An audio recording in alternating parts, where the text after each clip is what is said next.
Hello and welcome to another devlog video of my project Mini Countries. This week I will show you the implementation of the city upgrades. Each city can be updated in several ways and the player gets different advantages out of it. I've completely redone the audio system by using the audio mixer functionality from Unity, and I will show you how I did that. And I've worked on the tutorial system, loading animations, bugs, and so on. Much to talk about, so let's start the video after the intro.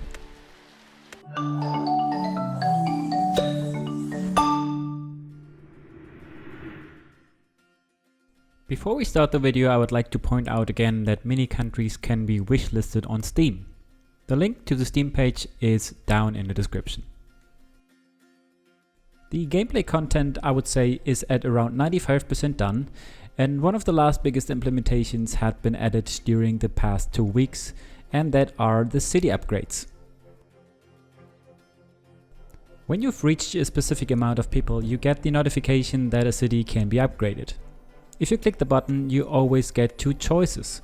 You've seen this screen before since I've shown it in a previous devlog, but I've overworked the upgrades itself, the icons, and I added the functionality. If you decide to upgrade this city to be a worker city, since you've multiple trade buildings connected, you get two benefits. The resource request will be decreased by 10% for both choices, but the worker city also has a 10% higher productivity for connected trade buildings. If you go with this option and head to the city pop-up, to the information panel, you see the two upgrades over here. And in the trade buildings, you see the higher productivity value next to the productivity time, but only for the trade buildings connected to the upgraded city. As I already mentioned, there are much more upgrade directions you can choose, dependent on your or the level needs. But that's something you have to find out when playing the game by yourself. I came across the issue that I was not able to control the different sound types when I entered the options screen. I just turned down the sound volume to make gameplay sounds like the environment, rain or the birds be quiet, but that also had the effect that the UI sounds were gone. So the previous implementation was a self-made one. I saved the volumes for music, sound and the master volume, and calculated the actual volume by the three settings and applied it to the affecting audio source.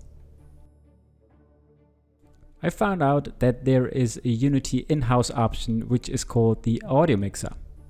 In the audio mixer you can create groups and children below. So my new setup is a master group and two child nodes for the music and the sound.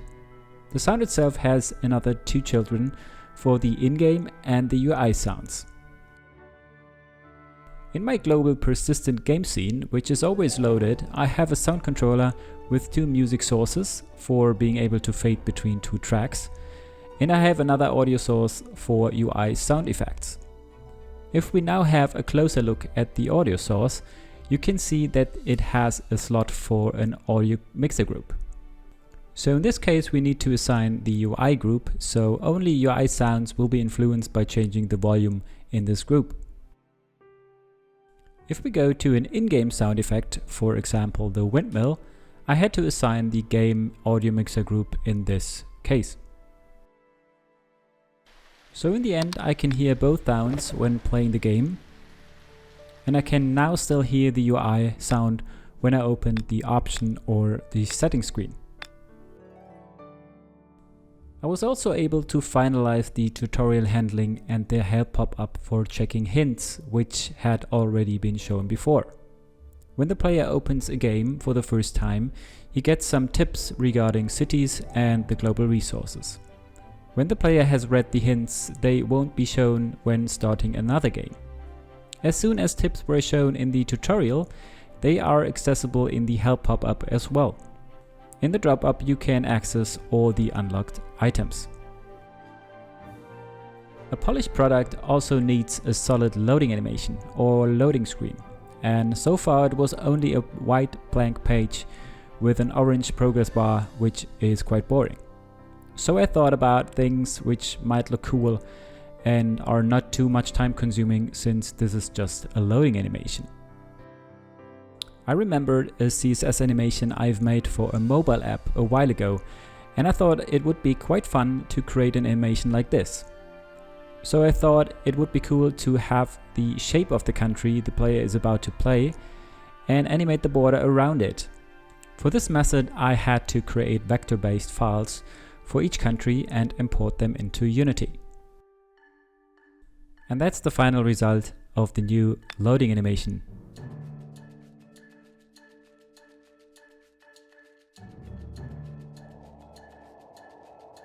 As always, I solved some bugs as well. A report from the alpha test some while ago said that the amount of people still exceeds even if the upgrade limit had already been reached. I was able to reproduce the issue and it was quite easy to fix.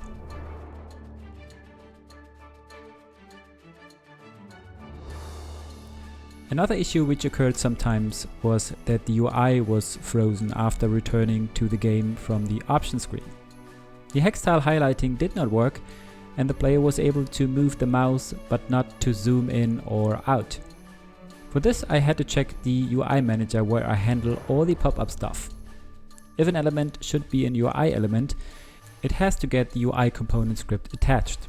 And I remember the last hovered UI component since I want to prevent the player is able to change the hex tile selection while being in a modal dialog. So in the option screen I forgot to reset the last hovered UI component when leaving the option screen with the escape key. After adding the UI component reset, everything was fine again. And that's it for this devlog video. As always, I hope you enjoyed it. Give this video a like if you want to support the project. Activate the bell if you haven't already to be always up to date. Comment down below what you think about the current state. And with that being said, have a great start into next week and see you next time. Cheers!